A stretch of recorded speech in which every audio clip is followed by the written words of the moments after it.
구약 성경 이사야 41장 8절에서 14절까지 있는 성경 말씀을 함께 성경과 스크린 보고 합독하도록 하겠습니다. 시작. 그러나 나의 종 너 이스라엘아, 내가 택한 야곱아, 나의 벗 아브라함의 자손아, 내가 땅 끝에서부터 너를 붙들며 땅 모퉁이에서부터 너를 부르고 내게 이르기를 너는 나의 종이라. 내가 너를 택하고 싫어하여 버리지 아니하였다 하였노라. 두려워하지 말라. 내가 너와 함께함이라. 놀라지 말라. 나는 내 하나님이 됨이라. 내가 너를 굳세게 하리라. 참으로 너를 도와주리라. 참으로 나의 의로운 오른손으로 너를 붙들리라.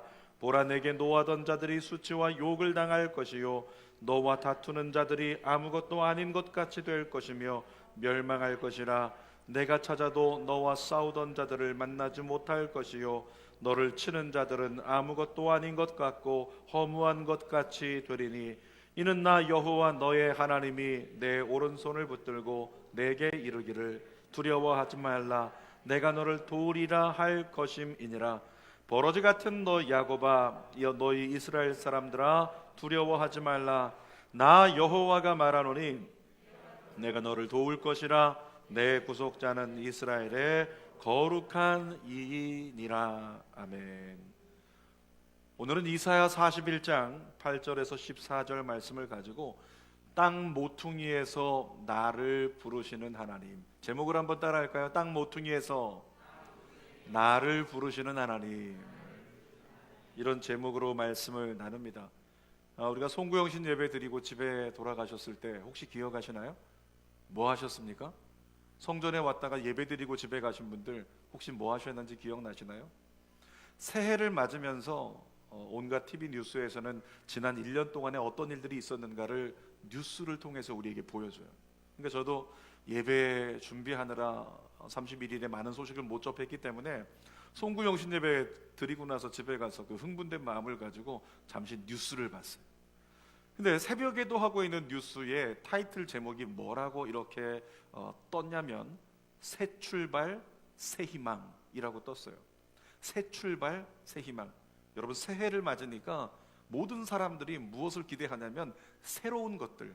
그래, 다시 시작하는 거야. 새 출발, 그리고 새해에는 희망이 있겠지. 새 희망. 이렇게 뉴스에서도 보도를 하더라는 거죠. 마찬가지로 아마 이곳에 계신 모든 분들, 가정에서 예배를 드리시는 분들도 새해가 되면서 무언가 새로운 일을 좀 해봐야 되겠다, 이런 생각들을 다 가지고 기대감을 갖습니다. 그러니까 기대감을 가지고 새로운 일을 시도하기도 하고, 내일부터 시작해서 맥체인 성경 읽기 시작한다더라, 성경 이번엔 통독해야지, 이와 같은 마음들도 갖게 되는 거죠. 여러분, 그런데 마음 한켠에 두려운 마음들도 있다는 거예요. 왜냐하면 믿음의 사람들로서 믿음의 도전을 이루었던 것들이 있어요. 성경을 통독하겠다, 성경을 필사하겠다, 새해에는 반드시 이렇게 해보겠다, 새해에는 새벽 예배를 드리겠다, 여러 가지 마음의 다짐을 한단 말이죠.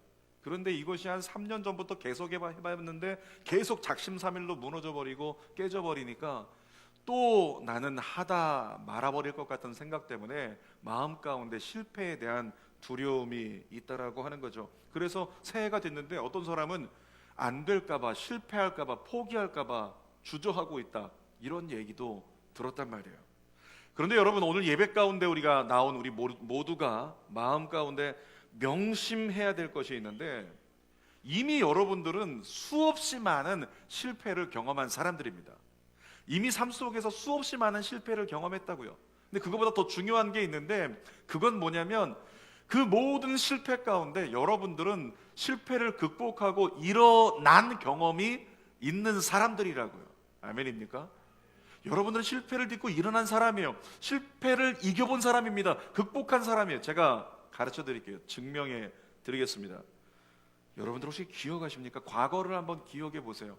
여러분이 생후 3개월 때, 생후 4개월 때 기억나십니까? 4개월 때, 5개월 때, 그때 여러분 뭐 했는지 아세요? 무엇에 최선을 다했는지 아십니까? 먹고 사는 건 일상이니까 그거 말고 4, 5개월 때 뭐 했을까요? 여러분이 4, 5개월 때 누워있다가 갑자기 세상을 한번 뒤집어 보고 싶은 거예요. 그래서 등을 들썩들썩거립니다. 뭐 하려고? 뒤집게 하려고. 그러니까 4, 5개월 때 뒤집게 하려고 아이들이 보니까 이쪽으로 움직이고 저쪽으로 움직이고 우리가 보기에는 꿈틀꿈틀 하는 것 같죠. 근데 아이들 입장에서는요, 시도한 거예요. 뒤집어 보려고 시도한 거예요. 이렇게 한번 시도했는데 실패했습니다. 저렇게 했는데 실패한 거예요. 근데 어느 날 보니까 아이가 뒤집어요.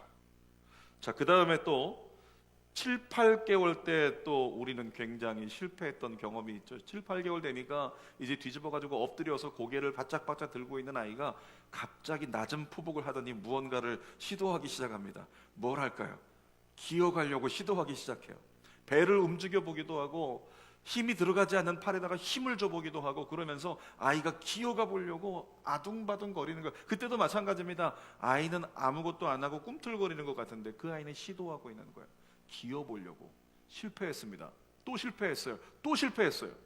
그런데 시간이 지나니까 어느 날 그 아이가 막 기어다니고 있는 거죠.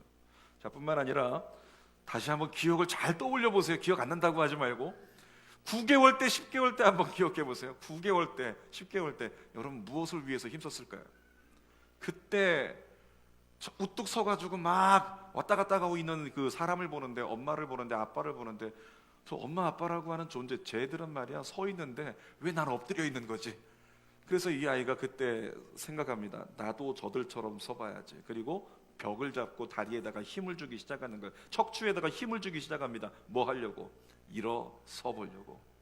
우리가 보기에는 아무것도 안 되는 것 같지만, 그냥 조금 아이가 잘하는 것 같지만 이 아이는 시도하고 있는 거죠. 일어나 보려고 시도하고 실패하고 시도하고 실패하고. 여러분 기억하시죠? 여러분의 자녀들이 일어났을 때 경험들, 일어났다가 한 발짝을 떼려고 하다 자빠지고 또 떼려고 하다 자빠지고 또 떼려고 하다 자빠지면서 넘어지는 그런 경험들이 너무 많이 있었다는 것입니다. 그와 같은 실패들이 있었다는 거죠. 그런데 오늘 다른 사람 보지 말고 여러분 자신을 보시라고요. 어떻게 됐어요? 여러분 자신이요, 여러분은 뒤집기에 성공했습니다. 감동이 없나요? 여러분은 기어가기에 성공했습니다. 여러분은 일어나기에 성공했어요. 뿐만 아니라 여러분은 걷기도 하고 여러분은 심지어 뛰기도 하는 존재가 되었다는 거죠. 아이 입장에서 보면 어느 날 아이가 기어만 가던 자신의 얼굴을 유리창으로 쳐다보는데 기어가는 게 영 볼품이 없었던 거예요. 그런데 어느 날 보니까 서가지고 걷고 있는 자신의 옆모습을 보았을 때 그 느끼는 그 아이의 어떤 심적 희열이라고 하는 거, 그때 기억이 안 나니까 잘 모르겠죠.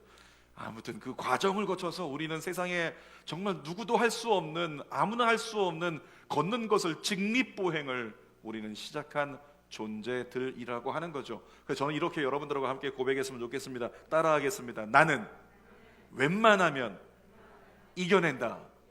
다시 한번, 나는 웬만하면 성공한다.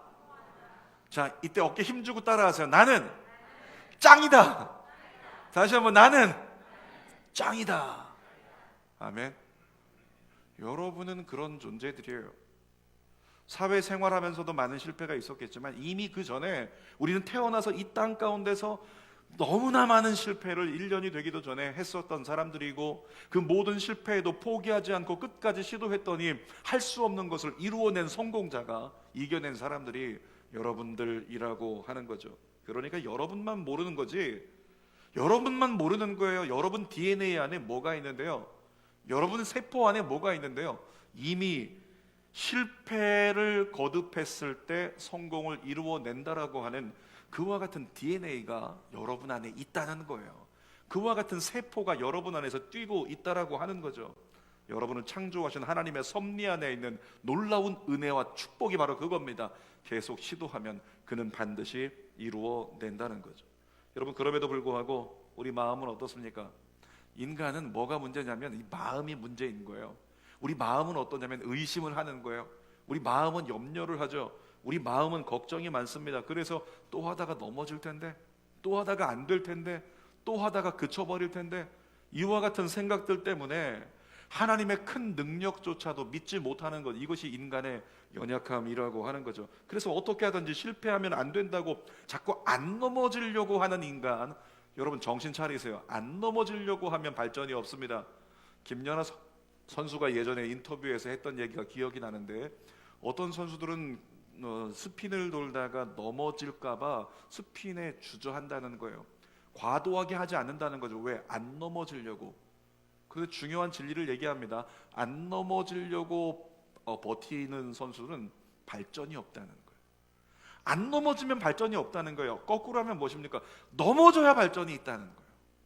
그러니까 2020년도 많이 넘어졌던 거 2020년에도 넘어질 수 있을 테지만 어떻게든지 넘어지지 않고 무언가를 이루려고 하지 말고 넘어질지라도 믿음으로 도전할 수 있는 여러분 다 되시기를 주님의 이름으로 축복합니다.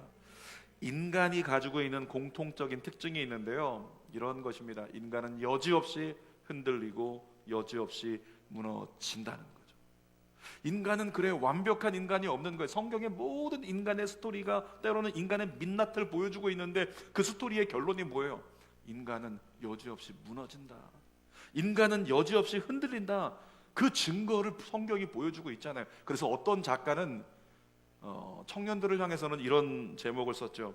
아프니까 청춘이다. 왜 아픈 거예요? 실패가 있으니까.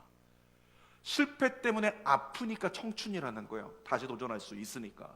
또 어떤 사람은 이런 얘기합니다. 불완전하니까 인간이고 구제불능이니까 인간이다. 따라합시다. 나는 구제불능이다.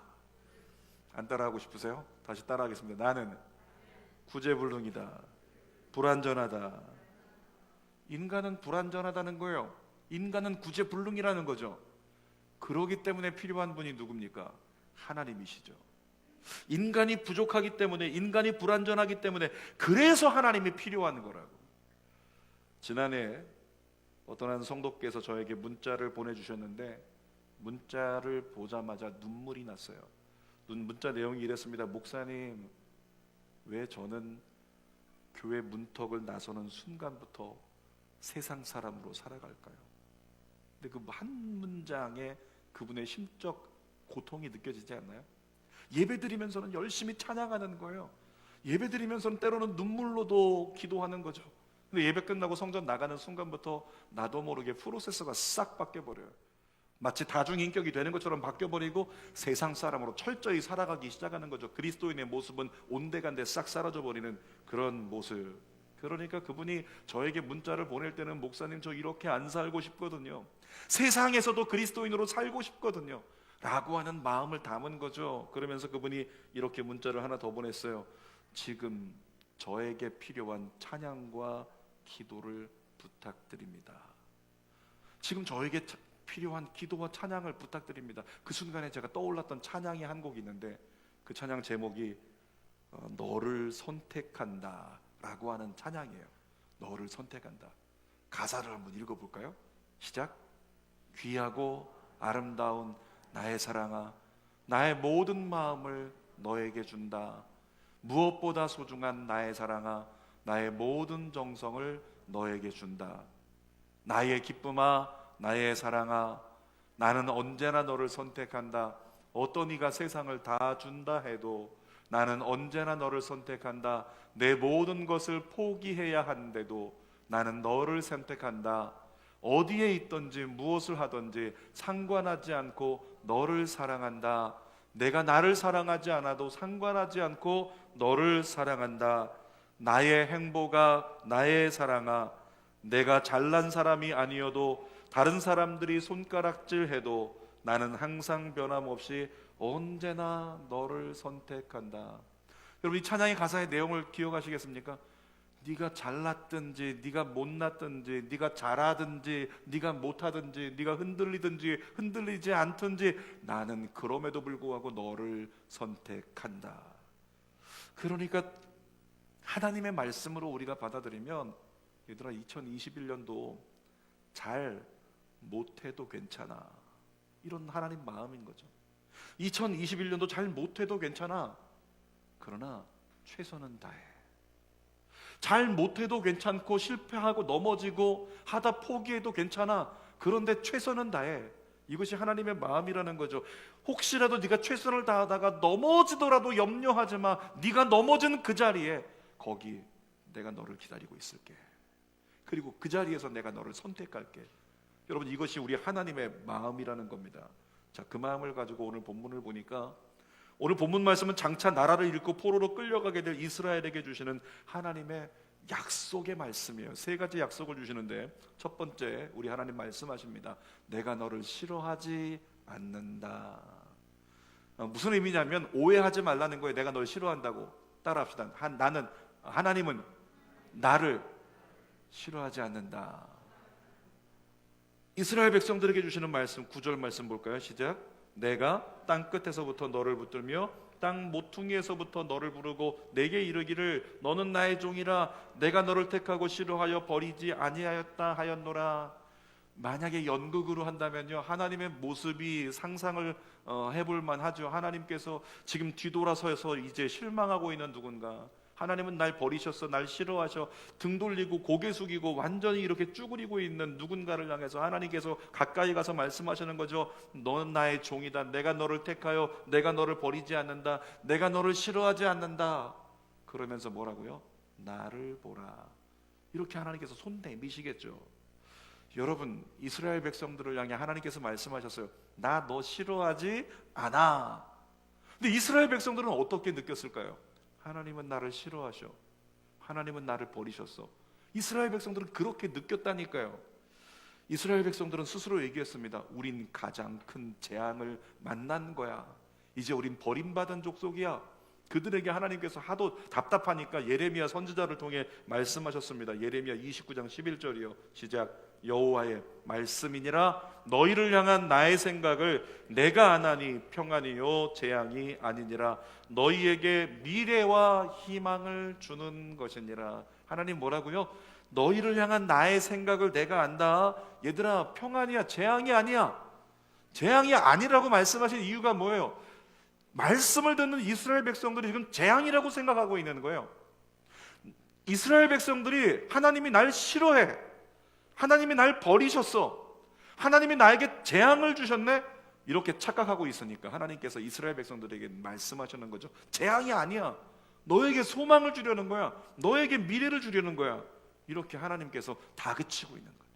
여러분, 어렸을 때요, 어머니에게 제가 혼날 때마다 어머니가 날 싫어한다고 생각을 했어요. 왜냐하면 어머님께서 저를 키우실 때 가끔씩 말끝마다 무슨 얘기를 했냐면, 아이고 너만 안 생겼으면 그냥 결혼해가지고 와보니까 다 속아서 결혼했는데 너만 안 생겼으면 내가 새 삶을 사는 건데 어느 날 집 싸가지고 나가려고 하는데 보니까 배에서 그냥 뭐가 꿈틀꿈틀해서 보니까 네가 생겼잖아. 너만 아니었으면 내가 새 삶을 사는 건데. 이런 얘기를 어렸을 때부터 너무 자주 들었어요. 아버님이 술 드시고 막 그냥 집안을 뒤엎으면 그때마다 어머님이 거기서 다투고 와가지고 저를 붙잡고 너만 아니었으면. 여러분, 이렇게 듣고 자란 아이가 어느 날 어머니에게 너 잘못했다고 회초리로 매를 맞는다고 생각을 해보세요. 그 매를 맞을 때 떠오르는 거죠. 너만 아니었으면. 아, 어머니가 나 싫어하시는구나, 어머니가 나 좋아하지 않는구나, 그렇게 생각을 했겠죠. 심지어 어떤 날은 학교를 가야 되는데 제가 친구의 꾀임에 넘어가가지고 친구가 얘기하는 거죠. 성현아, 오늘 학교 가지 말자. 큰일 나, 학교 안 가면 우리 어머니한테 혼나. 아니야, 모르실 거야. 저희 집 길 건너편에 있는 친구였거든요. 근데 이 친구가 부모님이 아침에 일찍 일 나가셨다고 집이 하루 종일 비어 있다고 가지 말고 나랑 집에서 놀자. 그래서 그 친구 따라갔어요. 그 친구 이름이 지금도 잊어버리지 않습니다. 하도 특기해서 점식이 김점식. 근데 그 친구 집에 제가 따라가가지고 아침부터 오후까지 있었잖아요. 거기서 뭐 재밌는 것도 하고 같이 놀고 그렇게 하루 종일 시간을 보냈어요. 근데 어머니가 모르겠습니까? 나중에 학교에서 연락이 오는 거죠. 어머니한테 학교에서 온 사람들이 성현이 안 왔던데요. 지나가는 사람마다 성현이 안 왔던데요. 윗동네 사는 사람들 지나가다가 성현이 안 보이던데요. 그러니까 어머니에게 딱 걸리고 말았죠. 저는 신나게 엄마 학교 갔다 왔어요. 그리고 났는데 그냥 한 대 맞고 그 다음에 저녁에 또 회초리로 맞으면서 때리다가 분이 안 풀리셨는지 저희 어머니가 참 나가버리라고 이렇게 말씀하셨어요. 그때 제가 느꼈습니다. 아, 어머니가 그렇게 나 때문에 너 때문이라고 얘기하시면서 날 싫어하시더니 이젠 날 버리는구나, 그렇게 생각을 했던 시절이 있었다는 거죠. 여러분, 어머니가 저를 싫어하셨을까요? 어머니가 저를 진짜 버리려고 했을까요? 그렇지 않습니다. 내 자녀가 잘못된 길로 갈까봐 잘못을 했을 때 회초리를 드는 거예요. 내 자녀가 잘못을 했을 때 잘못된 길로 가지 않도록 꾸짖어서라도 바른 길을 가게 하려고 했다는 거죠. 요즘 길 가다 보니까 이 김포에도 10대들이 겁없이 활보하는 아이들이 있어요. 길거리에서 여학생들이 그냥 남학생들과 담배 피고 있고, 그리고 길거리에서 아이들을 아예 대놓고 이렇게 때리기도 하고, 세속적인 표현을 쓰면 시쳇말로 삥 뜯기도 하고, 그런 광경들을 길거리에서 봐요. 근데 여러분, 요즘에 청소년 아이들 5명, 6명씩 이렇게 모여가지고 막 뭐 하고 있으면 가서 말릴 수 있습니까? 여러분 중에 말릴 분이 계신가요? TV에서 관찰 카메라를 한번 했어요. 그래서 카메라를 걸어놓고 그렇게 10대들 연기자들 데려다가 그렇게 담배 피게 하고 막 침 뱉게 하고 해코지하게 하는데, 누가 과연 말릴 수 있는가? 이 시대 그들에게 다가가서 하지 말라고, 똑바로 살라고 말할 수 있는 영웅이 누가 있는가? 관찰 카메라를 열었다는 거죠. 근데 보니까 대부분의 사람들 다 지나가 버려요. 아무도 신경 쓰지 않습니다. 어떤 사람은 지나가다가 머물렀지만은 걔들이 한번 쳐다보면서 뭐 하니까 그냥 지나가 버려요. 대부분의 사람은 위협을 느끼고 있기 때문에 다 지나가 버리는 거예요. 근데 그 중간에 어떤 한 남자분이 지나가다가 쳐다보다가 갑자기 가까이 다가가더니 너희들 그렇게 살면 안 되지 그러면서 훈계하기 시작합니다. 카메라가 뛰어나와가지고 PD하고 같이 드디어 이 시대 영웅을 찾았다고 쫓아갔어요. 누구냐 영웅? 가서 인터뷰를 하는 겁니다. 무슨 일을 하십니까? 했더니 태권도 관장이 돼요. 태권도 관장쯤 되면, 주는 교회도 관장님이 계신데 태권도 관장쯤 되면 그냥 뭐 태권도를 한번 날라차게 하고 다 하면 5명 담당할 수 있으니까 그렇게 할 수 있지만, 솔직하게요, 우리 여성들은 둘째치고 이 성전 안에 있는 남성들 한번 쳐다봐 주세요. 남성들, 관장님 빼고 나머지 쳐다봐 주세요. 과연 나설 사람이 있겠는가? 대부분 못 나서요. 안 나서는 거죠. 근데 여러분, 그 아이들이 무서워서 안 나서는 경우도 있지만 나서지 않는 중요한 이유 한 가지가 있습니다. 그 아이들이 내 새끼가 아니기 때문에. 그 아이들이 나랑 상관이 없는 거예요. 내 새끼가 아니에요. 내 자녀가 아니에요. 그러니까 그 아이들에게 굳이 다가가서 훈계하고 할 필요가 없다는 거죠. 만약에 지나가다가 5명의 아이들이 몰려있는 걸 봤는데 아이들이 나쁜 짓 하고 있는데 그 중에 내 새끼가 있다고 생각해 보세요. 내 딸이 거기 들어있다, 내 아들이 거기 들어있다고 생각해 보십시오. 내가 거기 가서 말리다가 친구들에게 몰매를 맞을지언정 내 아이가 있으면 가서 붙잡고 말려야죠. 끄집어내야 되잖아요. 때로는 과격하게 얘기하는 것처럼 다리몽댕이를 분질러서라도 나쁜 짓 못하게끔 바른 길 가게 하려는 것, 그것이 부모의 사랑이잖아요. 여러분, 그것이 하나님의 사랑입니다. 그러니까 이스라엘 백성들이 범죄했기 때문에 어쩔 수 없이 하나님이 징계라고 하는 회초리를 들어서, 심판이라고 하는 회초리를 들어서 이스라엘의 종아리를 내리쳤잖아요. 그 회초리의 이름이 뭐예요? 바벨론이죠. 그 회초리의 이름이 아수르였다고요. 그것에 맞아가지고 이스라엘 백성들은 뭐라고 생각했냐면, 하나님이 우리를 싫어하셔, 하나님 우리를 버리신다, 우리에겐 재앙이 임해서, 이렇게 생각을 하니까 하나님께서 답답해가지고 그건 재앙이 아니야 말씀하시면서 성경의 수많은 구절에, 얘들아 너희가 징계받을 때 말이야, 내가 싫어하는 게 아니다, 너희가 어려움 당할 때 싫어하는 게 아니야, 그러면서 설명을 많이 해놓으셨어요. 자, 히브리서 12장 8절 읽어보겠습니다. 징계는 다 받는 것이오늘 너희에게 없으면 사생자요 친아들이 아니니라. 잠언 3장 12절도 읽겠습니다. 대저 여호와께서 그 사랑하시는 자를 징계하시기를 마치 아비가 그 기뻐하는 아들을 징계함같이 하시느니. 아비가 기뻐하는 아들을 어떻게 한다고요? 징계한다라고 성경이 말씀하고 있어요. 잠언 3장 11절입니다. 시작. 내 아들아 여호와의 징계를 경히 여기지 말라, 굳꾸지람을 싫어하지 말라. 여러분이 2021년도 새해 야심차게 새로운 일들을 생각하면서 한 해를 시작했는데, 우리들 가운데 누군가는, 예배드리는 우리들 가운데 누군가는 어려움을 당할 수도 있다는 것입니다. 왜? 우리는 온전하지 못하거든요. 우리는 구제불능이에요. 그러니까 하나님의 뜻을 따라가다가도 결국에는 좌로우로 치우쳐버립니다. 흔들려버립니다. 방황하게 됩니다. 하나님의 뜻이 아닌 길로 가기도 해요. 그러면 어떻게 됩니까? 하나님은 여지없이 징계의 회초리를 들어서 그 길목을 때리고, 종아리를 때리고, 때려온 우리를 아프게 하시는 하나님의 결과가 다가올 수 있다는 거죠. 여러분, 그와 같은 때 하나님을 오해하지 마십시오. 하나님 여러분을 싫어하지 않습니다. 하나님은 여러분을 절대로 버리지 않습니다. 여전히 하나님은 여러분을 사랑하십니다. 다시 한번 따라할까요? 하나님은 나를 싫어하지 않는다.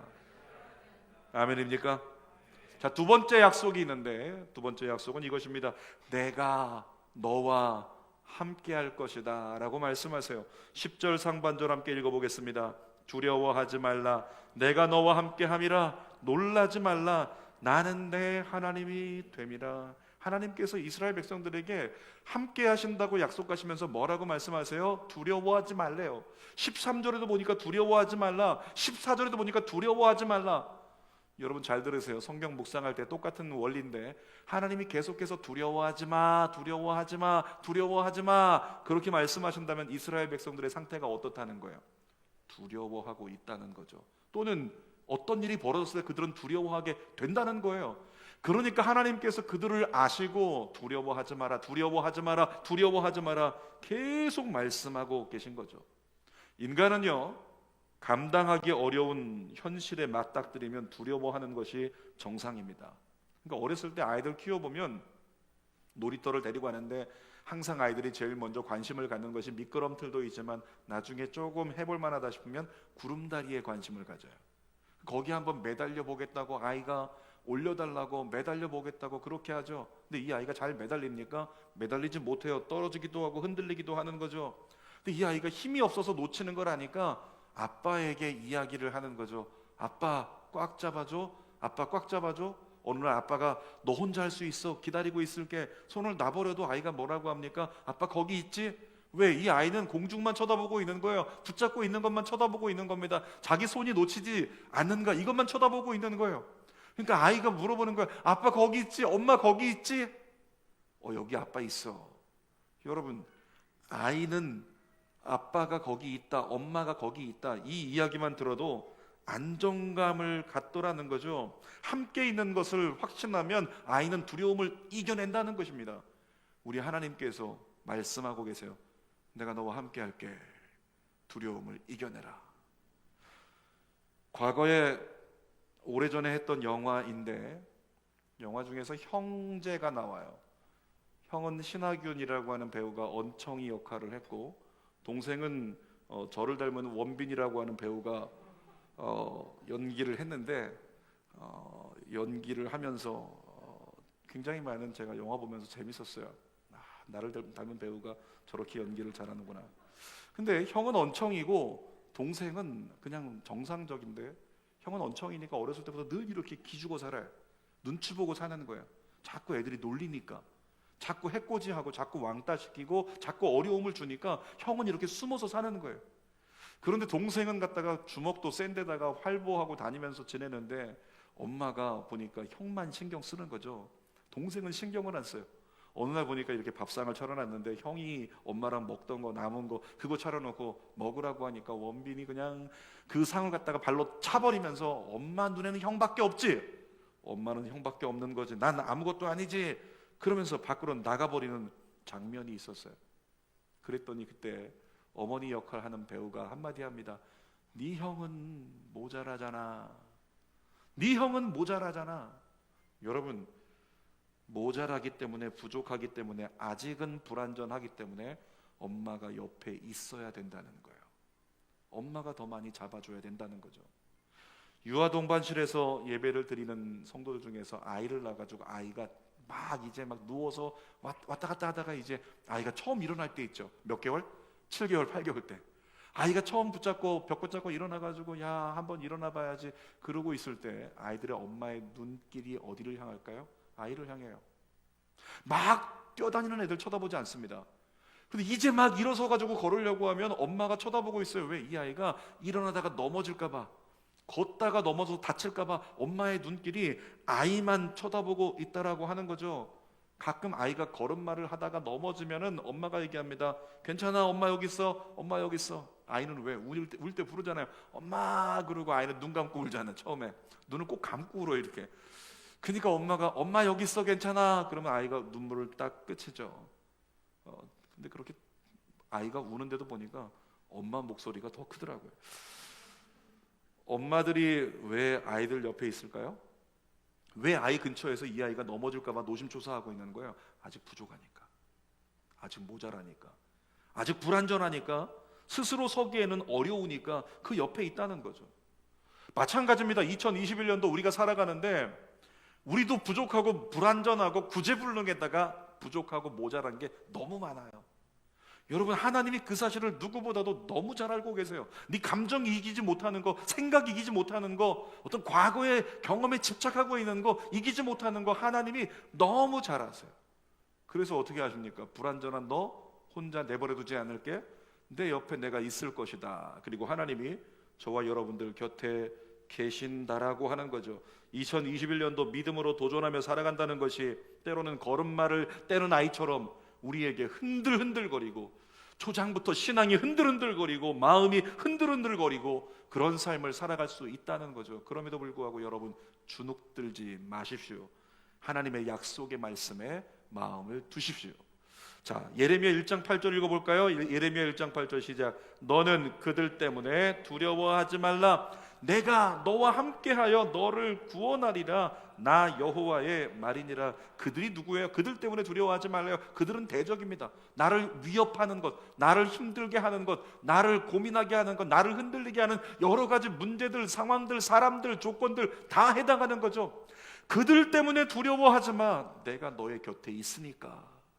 그러니까 내가 내 곁에 있을 때 나를 바라보고 나를 쳐다보고 나를 의지하고 두려움을 이겨내라 말씀하시는 거죠. 이사야 43장 2절도 읽어보겠습니다. 시작. 내가 물 가운데로 지날 때에 내가 너와 함께 할 것이라. 강을 건널 때에 물이 너를 침몰하지 못할 것이며 내가 불 가운데로 지날 때에 타지도 아니할 것이요 불꽃이 너를 사르지도 못하리니. 이스라엘 백성들의 역사입니다.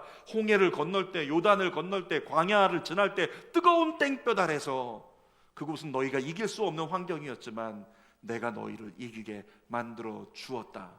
사랑하는 여러분, 2021년도 시작하는데 시작부터 보십시오. 1월 17일까지 2.5단계 계속 연장되고, 아마도 확진자 숫자가 내려가지 않으면 이것이 1월달, 2월달, 3월달까지 갈지 우리 알지 못하는 거예요.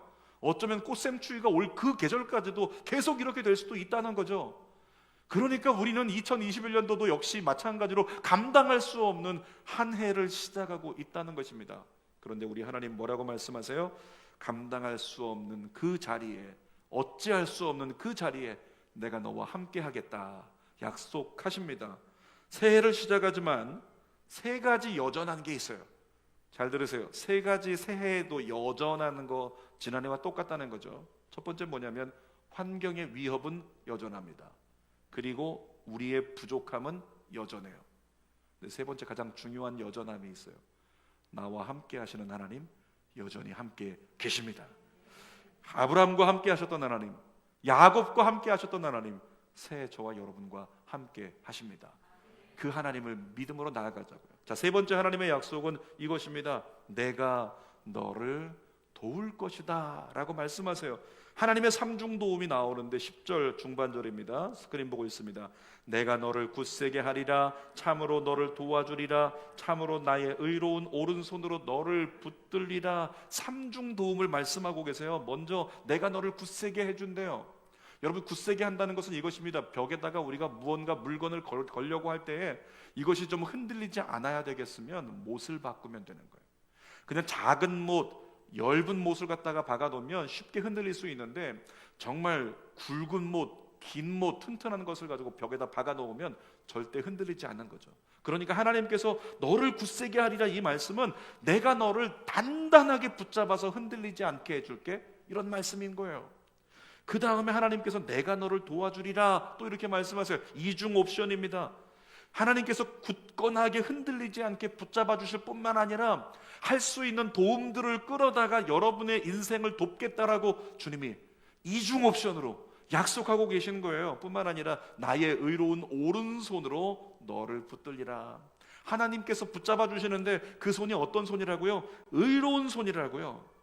여러분, 도움이 있어도 살리는 도움이어야지 죽이는 도움이 되면 안 되잖아요. 근데 하나님은 의로운 손으로 의를 이루기 위해서 우리를 붙잡아 주신다 약속하고 계신 겁니다. 13절 말씀 같이 읽어봅시다.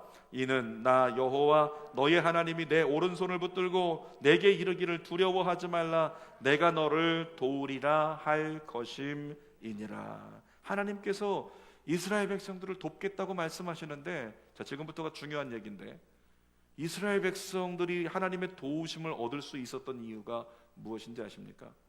그들이 인생의 뒤안길을 경험했기 때문에요.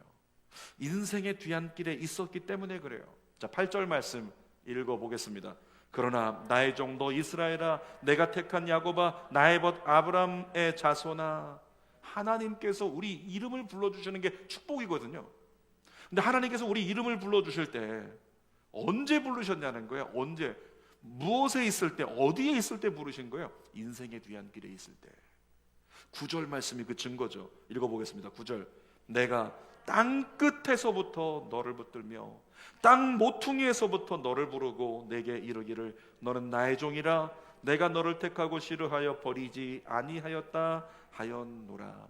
여러분, 성경을 읽다가, 성경을 묵상하는 사람이 펜을 들고 묵상을 하면서 하나님의 은혜를 찾는다면 이 대목에 제 성경에는 이렇게 표시가 되어 있는 거죠. 땅 끝에서, 땅 모퉁이에서.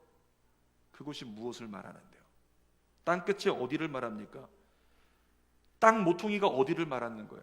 이스라엘 백성들에게는 지금 포로로 끌려간 자리에서, 그러니까 네가 보기에는 난 버림받았다, 네가 보기에는 나는 실패했다, 네가 보기에는 나는 무너졌다라고 하는 그와 같은 자리에서, 때로는 죄로 말미암아 묶여서 아무것도 할 수 없다, 쫓겨난 것 같은, 도망쳐버린 그 자리, 거기가 땅끝이고 거기가 땅의 모퉁이라는 거예요. 그런데 그 자리에서 하나님께서 이스라엘을 부르셨다고요. 여러분, 요나를 기억해 보세요. 요나가 불순종해가지고 가장 배 밑바닥에 숨어가지고 니느웨로 가라고 했는데 다시스도로 가는 불순종의 배를 탔을 때 배 밑바닥에 숨어서 거적대기를 뒤집어 쓰고 있는데 요나가 하나님 못 보실 거야 생각했을까요? 요나가 어린애예요? 아니죠. 요나 알고 있었어요. 이래도 하나님은 아시겠지? 이래도 하나님은 아실 거야, 내가 여기 있다는 거. 그러니까 심정이 얼마나 무너지겠어요. 선지자인데, 사도인데, 하나님의 종인데도 불구하고 하나님께 불순종해가지고 전혀 다른 방향에 들어가서 구석에서 웅크리고 있는 요나를 볼 때 하나님의 심정이 안 좋겠다. 그러니까 요나의 심정이 더 안 좋겠죠. 여러분, 그런데 그 불순종이라고 하는 배 모퉁이에서, 그리고 바다에 던져졌을 때 물고기가 삼켰는데 물고기 뱃속이라고 하는 그 모퉁이에서 하나님께서 요나를 부르시잖아요. 엘리야도 보겠습니다. 엘리야가 어느 날 사역에 지쳐가지고 광야로 도망치면서 하늘을 향해서 한마디 외칩니다. 하나님, 저 지금 쫓아오니 아직 하나님 배반하지 않았을 때, 버리지 않았을 때, 제가 수치당하지 않았을 때 제 생명을 좀 걷어주세요. 그 사역 가운데 지쳐버려가지고 요나가 광야에 숨어서 죽음을 구할 때요, 엘리야 마음이 어땠을까요? 역시 내가 850대 1의 전쟁에서 이겼던 엘리야인데 하나님 앞에 지금 하나님 날 좀 죽여주세요 이렇게 기도하고 있을 때 그 심정이 어떻겠냐고, 처절하겠죠. 정말 아팠을 거예요. 여러분, 그런데 그 폭이라고 하는 땅 모퉁이에서 하나님께서 엘리야를 부르시잖아요. 간증의 주인공 된 사람들이요, 하나같이 경험하는 조건이 있습니다. 삶의 끝을 경험해요. 삶의 모퉁이를 경험해요. 이제 다 포기하고 싶다, 이제 다 놓고 싶다, 이젠 도망치고 싶다. 그와 같은 처절한 아픔과 처절한 실패와 처절한 절망 가운데 가장 밑바닥을 경험했던 사람들, 그와 같은 사람들이 거기서 누구를 만나요? 하나님을 만나요. 그 땅 끝에서, 그 땅 모퉁이에서 자기를 부르시는 하나님의 음성을 들어요. 그러면서 지금은 모든 것이 다 무너졌는데 하나님이 한마디 외치는 거죠. 내가 널 사랑해. 뭐 대표적으로 얘기할 수 있는 사람, 지선아 사랑해 책의 주인공인 이지선 씨, 정말 병상에서 지금 자기 거울을 엄마가 한번 보여줬는데 그날부터 죽고 싶어요. 계속 죽으려고 노력하고 애쓰고 있는 자기 자신, 빨리, 조금이라도 빨리 죽었으면 좋겠다, 이 생각을 가지고 있는데 그때 들려왔던 음성 한 가지가 뭘까요? 지선아 사랑해. 그 한마디가 인생을 바꿔놓은 거예요. 그 자리가 어디였는데 이지선 자매에게 인생의 끝, 인생의 모퉁이, 땅끝, 땅 모퉁이에 아무것도 이제는 안 된다라고 생각하는 그 자리에서 하나님의 부르시는 음성을 들었다는 거죠. 그래서 간증의 주인공들이 다 일어나가지고 하나같이 주님의 마음을 전하는데 그들에게 주셨던 하나님의 약속이 오늘 세 가지 나눈 것과 똑같아요. 내가 널 싫어하지 않아. 내가 너와 함께 할 거야. 내가 너를 도와주겠다. 다시 시작하자. 이것이 새해를 맞는 저와 여러분들에게도 동일하게 주시는 하나님의 약속의 말씀입니다. 설교 결론입니다. 오늘 제목이 뭐였어요? 땅 모퉁이에서 나를 부르시는 하나님. 2021년도 살다 보면 어느 순간에는요, 나도 모르게 다 무너져 있어요. 어느 순간에는 나도 모르게 저만치 도망쳐가지고 숨어 있는 거예요. 어느 순간에는 야, 송구영신 예배드리며 새해 신년 마가다락방 기도회하면서 하나님과 약속하고 내가 올해는 정말 주님을 위해서 최선을 다해야지, 순종해야지, 하나님 기쁘시게 해야지. 그런데 해가 가면서 가을에 낙엽이 떨어질 때 내 마음도 떨어져요. 내가 결단했던 모든 것은 다 떨어져 버리고 바스라져 버리고 내게 남은 거라고는 수치심, 내게 남은 것이라고는 실패밖에 없는 그런 인생. 작년이나 올해나 난 똑같네. 여전히 난 역시 쓸모없는 인간이야. 이와 같은 자괴감이 우리에게 찾아올 때가 있다는 거죠. 그 순간이 언제일까요? 2021년에 땅 끝이고 땅 모퉁이라고 하는 거예요. 근데 여러분 기억하십시오. 그때가 있다면, 그때를 만난다면 누군가가 혹시라도, 그러면 잠시 멈춰서서 하나님의 음성을 들으세요. 하나님의 음성에 귀를 기울여 보십시오. 바벨론이라고 하는 포로의 땅 끝에서, 땅 모퉁이에서 이스라엘을 부르셨던 하나님이 여러분의 이름을 똑같이 다시 불러주실 겁니다. 주님이 이기지 못한 죄로 인해서 땅 모퉁이를 서성이게 될 때 여러분의 이름을 부르면서 이렇게 말씀하실 거예요. 야, 무게야, 나 여전히 널 싫어하지 않는다. 내가 여전히 너와 함께한다. 내가 너를 도울 것이다. 그러니 지금 다시 시작하자. 이와 같은 하나님의 음성, 그 음성을 듣고 주님 앞에 다시 손 내밀어 주님께 나아가는 날, 우리의 찬송은 기쁨이 되고 우리의 예배는 기쁨이 되고 하나님의 놀라운 영광을 체험하며 또다시 한 걸음 나아갈 수 있는 성숙이 저와 여러분에게 주어질 줄 믿습니다. 그것이 쌓이고 쌓이고 또 쌓여서 어느 날, 그렇게 바닥에 기지 못하고 뒤집지 못하고 서지 못하던 아이가 어느 날 신나게 뛰어다니면서 직립보행하는 그날을 보는 것처럼 저와 여러분들 어느 날 천상에 올라가 하나님 나라 천국을 누비면서 마음껏 주님을 예배하는 그날의 자유를, 기쁨을 누리게 될 줄 믿습니다.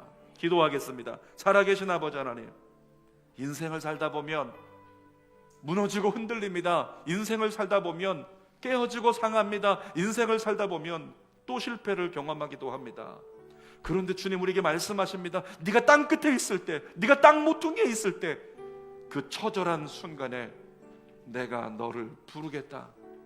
그 순간에 오해하지 마라. 내가 너를 싫어한다고 오해하지 마라.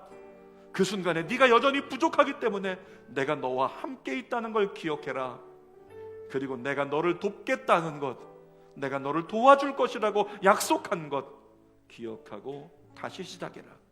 살아계신 아버지 하나님, 하나님의 마음을 가슴에 새기고 2013년도 주저하지 말고 넘어져도 괜찮으니까 다시 믿음으로 시도하고, 넘어져도 괜찮으니까 다시 하나님의 뜻에 순종하고 믿음의 길을 걸어가는 믿음의 종들 되게 하여 주시옵소서. 이루실 줄 믿고 나에게 베풀어 주셨던 그 하나님의 은혜를 가슴에 다시 새기면서 새날을 시작하게 하여 주시옵소서. 예수님의 이름으로 기도드립니다. 아멘. 두 손을 가슴에 대고 하나님의 마음을 생각하며 찬양합시다. 나를 지으신 이가 하나님, 나를 부르신 이가 하나님, 나를 보내신 이도 하나님, 나의 나 된 것은 다 하나님 은혜라. 나의 달려갈 길 다가도록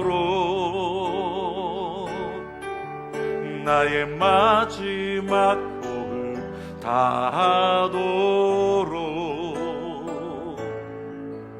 나로 그 십자가 품게 하시니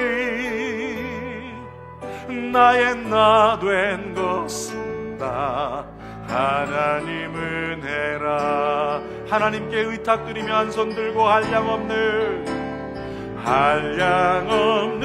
은혜, 갚을 길 없는 은혜, 내 삶 속에 내 삶을 애워싸는 하나님의 은혜,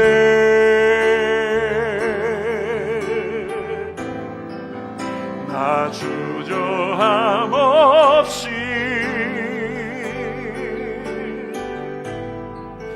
그 땅을 밟음도 나를 붙드시는 땅 모퉁이에서, 땅 끝에서 나를 기다리고 계신 하나님, 거기서도 나와 함께 하신 하나님, 한량없는 하나님의 은혜, 한량없는 은혜,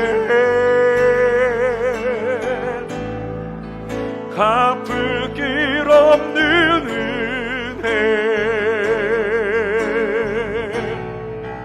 내 삶을 애워싸는 온 마음을 담아서 하나님의 은혜,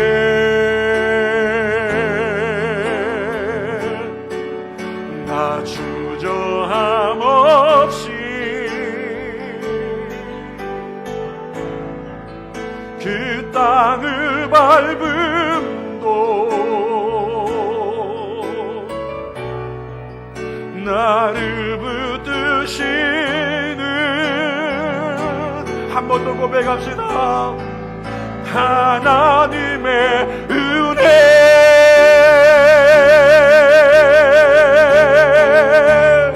한량없는 은혜, 갚을 길 없는 은혜, 내 삶을 애워싸는 하나님의 은혜,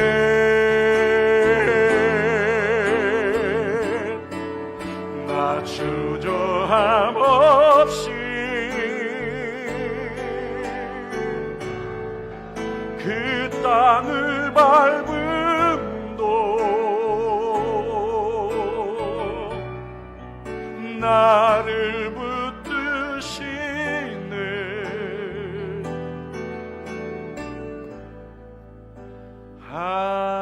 하나님의